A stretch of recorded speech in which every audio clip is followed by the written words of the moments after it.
in the Western Conference, and that's the Rockets and the Thunder.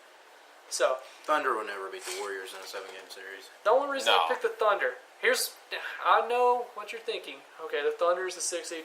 But, man, tell me one person in this world that would want to beat the Golden State Warriors and Kevin Durant more than a pissed-off Russell Westbrook. I mean, nobody, but he can't do it by himself. It'll just be Russell Westbrook. No, Paul George, man, you just put so much disrespect in Paul George. Paul George is good, but he's not playing with the same fire as Russell is. Nobody in the league can play at the same fire. You could argue Paul George might get some MVP votes this year. We're going to talk about that. He definitely will. Yeah. But that's the thing. Paul George, he could even be considered most improved this year in a way because he's turned his game up so much. He isn't going to win that either because that would be crazy for him to win most improved. He's already a superstar. But I mean, I'm not saying the Thunder have the talent to beat them. They are better this year. But I'm telling you, Russell Westbrook would want to beat them. But anyways, moving on. Do we even have the Thunder beating the Nuggets? No, neither do I. That's why I'm not worried about it because I have the Nuggets winning in 6. Same. Okay, and then we go and move back over to the East, and I have the Bucks. So I believe we agreed on all the first round matchups. So we have the Bucks and Celtics. I have the Bucks winning in 6. I have the Bucks winning in 7. Yeah, I just think Giannis is too much. I mean, Giannis, if you remember when Giannis really took that next step, it was against the Celtics in the playoff series a few years ago. He took that next step, hey, I could do this every night. Yeah. So you could argue maybe the Celtics are the reason Giannis is the way he is now. Thank you. Like you said earlier, there's just too much going on with the Celtics. They can't keep it together. I wouldn't even be surprised if they weren't here. I wouldn't be surprised if that was Indiana playing them. But we both picked the Celtics, so for the sake of it, we're going to have to say Bucks against Celtics. But like I said, I wouldn't be shocked if Indiana was here. And then we both have Philly against Toronto. I have Toronto in 7. I have Toronto in 6. Toronto. So, okay, I think Kawhi, he's been there, done that. I think the 76ers aren't there yet. I think Ben Simmons needs a jump shot. Yes. And if Ben Simmons develops a jump shot in the next 2 weeks, I may change my pick. But it's not happening. Yeah. I think you're going to be able to shut them down with Toronto. I think the 70s, and I don't know if Brett Brown's that good of a coach. I mean, if the Nets were to somehow beat them in the first round, you may not see Brett Brown. Yeah. So we'll find out, obviously. So now we're in the finals, and we have Golden State, Denver, and Milwaukee, Toronto. I have the Warriors beating Denver in 5, and Toronto winning in 7 over the Bucks. I have the Warriors beating the Nuggets in 7, and I have the Bucks beating the Raptors in 7. You have the Bucks beating the Raptors? Yes. Okay, so the reason I have the Warriors beating Denver so quickly is Denver was a team that wasn't even in the playoffs last year. This team has come out of nowhere, and this is no disrespect to Denver. Mike Malone should get Coach of the Year honors, or at least consideration. But Golden State's done this. Denver wasn't even in the playoffs last year, like I said. This is a young team. Obviously, they may be naive and they not know any better, but at some point, when's it going to catch up to them? They've never played this far. The Warriors have done this, and I think that's going to catch up. And then but I know we agree on that. Do you have any arguments on that? I know you think they'll go 7. I think they'll push on the 7 because Denver's a pretty talented team. Yeah, and of course the Denver factor. Yeah, still. But the games that Golden State has played Denver, there's been a couple where they just embarrassed them. So. Yeah. But Denver's going to be playing with everything. And here's the first game we actually disagree on, I believe, is Milwaukee and Toronto, and you picked Milwaukee. I do, because I think this is Giannis' year. I would love for it to be Giannis' year. I love Giannis. He's right now, bold prediction. End of next season, Giannis Antetokounmpo will be the best player in the NBA. We will be considering him the best player in the NBA. You can almost say that now. You can. I feel like you can argue. I feel like next year is going to be, without a doubt, the best player in the NBA. I feel like that could be. But here's the thing about Toronto. They have Kawhi Leonard, who's done it before, who can shut down anybody. And here's the thing. When I say shut down, Giannis is still going to get his points. Yeah. But I feel like he can shut him down. Now, if Kyle Lowry keeps having his playoff woes, he's struggled in the playoffs before, maybe this is a bad pick. But Kawhi has won an NBA Finals MVP award. Yeah. He's done it before. Danny Green has won a Finals with the Spurs, and he was on fire. He was a huge factor in this series. And he could play big in this. And I just made me think, Milwaukee, here's the thing. We talked about this a few weeks ago, I think, when we were talking about maybe Finals MVP, or MVP in general. And we said Bucks, or Giannis on the Bucks, or James Harden with the Rockets, who are we going to pick? And you said, if you took Giannis off the Bucks, where would they be? And that's the thing. I think the Bucks need one more player. Yeah. And that's scary to think about as a 1 seed, but I think if they get one more player, they'd be almost unstoppable. Like who, though? I don't know. Like a Kyrie? I mean, can you convince Kyrie to come to Milwaukee? I mean, no, he's not going to go to Milwaukee, but I'm saying like a player like And that. I mean, if you got a Kyrie, if you got a Kyrie type player, I mean, I don't know. That's What about interesting. Kevin Durant though? Kevin Durant's not coming. Lonzo Here's the thing. Ball? But I'm saying, No. is that what kind of player Just they're throwing missing? random ideas out there. I mean, Are they missing like a scorer, or are they missing like a scorer definitely to take a little more pressure off Giannis? But I mean, Middleton's pretty good. But I mean, maybe more of a rim protector as well. I mean, you could argue there's a few pieces, and then so maybe a DeMarcus Cousins? maybe this will be something we could talk about around NBA draft time. We can dig a little more deeper into because maybe they address this in the draft. Maybe they address this free agency. The thing, I mean, obviously, if you get a Kyrie or a KD, that's going to push them to the next level. Yeah. But I don't think Kyrie or KD is going to go to a Giannis team. No. That's the thing here. They're not going to go to a Giannis team, and so that's why I say it's tricky to say because are you going to find a superstar that wants to go be second fiddle to Giannis? And DeMarcus Cousins. maybe, but I feel like maybe DeMarcus Cousins could end up in LA. But that's for a different time. When we get to NBA free agency and draft, I'm sure we'll have a nice podcast on that. But DeMarcus Cousins is going to be an interesting pick. But I think Giannis needs one more piece, and that's the tricky thing is like who wants to go play second fiddle there? Maybe a Klay Thompson. No, Clay's never leaving. That we'll talk later. But moving on, we're in the finals. You have the Warriors Bucks. Who wins? Warriors in 6. Warriors in 6. Why? Kind of for your same reason why they won't make it past Toronto, because all you really have is Giannis, and the Warriors, they're still the Warriors. You have all these scores, and so it's going to be hard I feel like it's going to be hard for Milwaukee to keep up. The only way that Golden State, the only way it makes it to 6 is I think Golden State beats themselves 2 times. Yeah, and I have the Warriors beating the Raptors in 7. And then talking about a little of your point, I think, first off, this is probably maybe the most vulnerable the Warriors have been in a while, which sounds weird because they added DeMarcus Cousins last year. So I mean, Yeah. But I feel like maybe there's so much turmoil, and Durant seems like he's on his way out. Maybe this is the most vulnerable, and Kawhi can shut down someone or slow someone down, so he can shut a KD down. And Danny Green's been known to be able to shut Steph down, or at least slow him down. So I mean, he has the track record for it. So, but I still have the Warriors winning in 7. There's too much Golden State, and I feel like it's basically Golden State or the field, just because they're like the evil empire that's ruled the NBA for a while, it seems like. Right.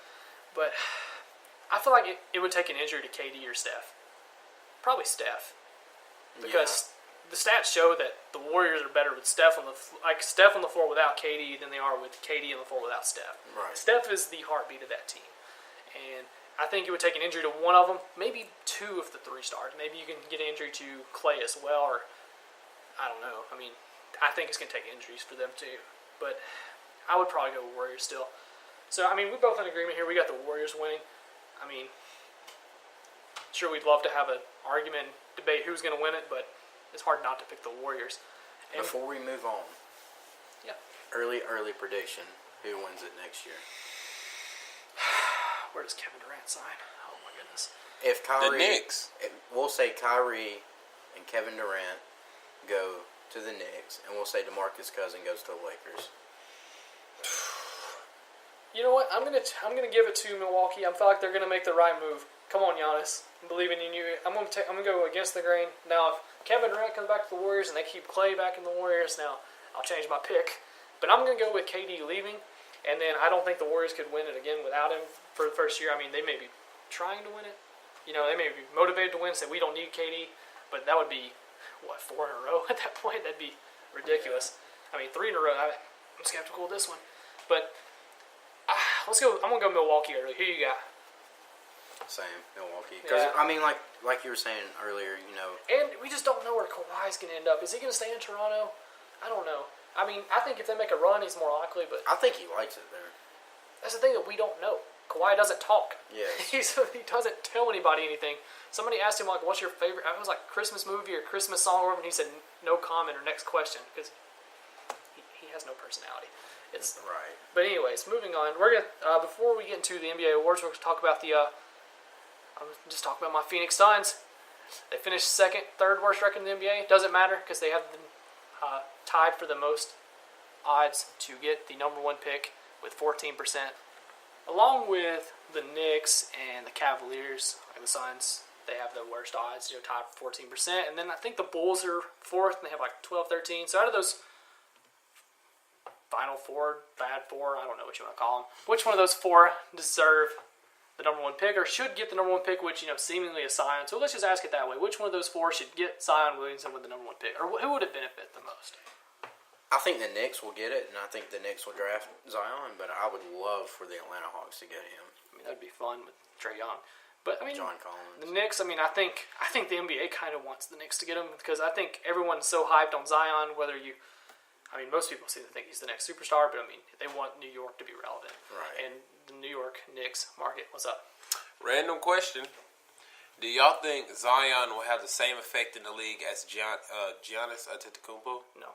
I think they'll be different players. I think two different players. I think, I said I think he's a more athletic Draymond.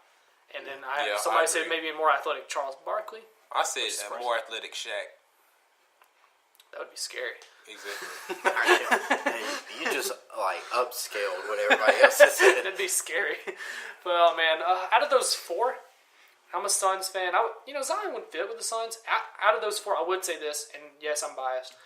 I do think out of those four, the Suns have the best core out of those four teams. I think they have the best chance to be good quicker.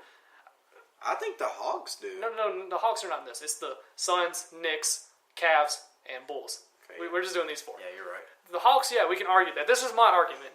Play with my rules, So who you got? We got the Knicks, we got the Suns, the Cavs, and the Bulls. I think the Suns, out of those four, which have the best odds for the number one pick, I think they have the best chance to be good quicker. So they have Booker. Booker and Aiden, and then Bridges has emerged as maybe a perennial 3-and-D guy. So that could be really good. And then Kelly Oubre was a great midseason trade. If they could re-sign him, he could be really good.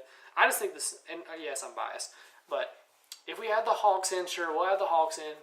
So you think the Hawks have a great core, that's cool, but Phoenix is better. Go Suns, ignite the future. I do want to say something, though.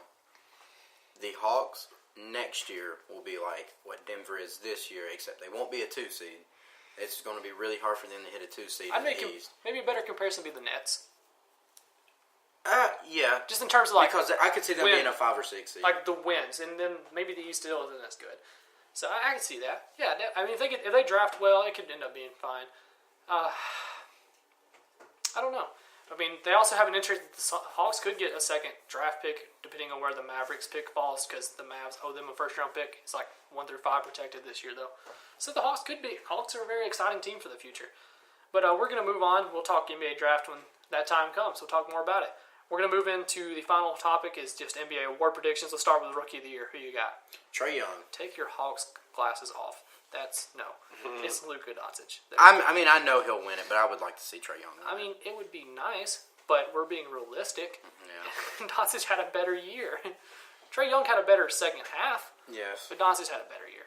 I got to go Doncic. And you can go Trae Young. We're joking. Obviously, if you go Trae Young, if Trae Young wins it, I'm not going to be upset. You can't argue that he would deserve it. Right. But I just think Luka deserves it more. And then I guess if you had to go third place, DeAndre Ayton, there's really just been a 2-man race. Yeah. I don't know who you would even, maybe DeAndre Ayton. Yeah, I'm a Suns fan, so sorry, listeners. Go Suns. Moving on, we got Coach of the Year. Who you got? Mike Malone, Denver Nuggets. They weren't even in the playoffs last year, but now they're the 2 seed. I got Coach Budenholzer. You got the best team in the NBA according to record. You have Giannis. So maybe that plays into it, but also, like I said, if you took Giannis off the team, where are they? I got Bud just because number 1 team in the NBA. Mike Malone, very solid choice. Number 2 team in the West, and the West is crazy good. Yeah. We're talking about the 6, 7, 8 seed is a much better team than the 6, 7, 8 seed out East. So yeah, that's a crazy division. You could argue that the Kings were the 9 seed. If you could put them as better than I don't know. Maybe the Kings might be better than the Pistons, who are 8. So, the West is very tough, and they weren't even a playoff team last year. And then, of course, you want to, at least talk about Doc Rivers, what he did with the Clippers. They traded arguably their best player at the deadline, Tobias Harris, and they still made the playoffs. Nate McMillan lost Oladipo midseason. That's the Pacers' best player, and they're the 5th seed. And then, of course, Kenny Atkinson with the Nets. He's got to get some recognition for what they've done there. But I feel like that, not just is that Kenny Atkinson, that's That's the whole team. That's the whole front office. That's the whole organization. They've made a lot of good moves because not too long ago they made some terrible moves where they traded for Paul Pierce and Kevin Garnett and Jason Terry and traded like a bajillion picks for like a guys who combined age was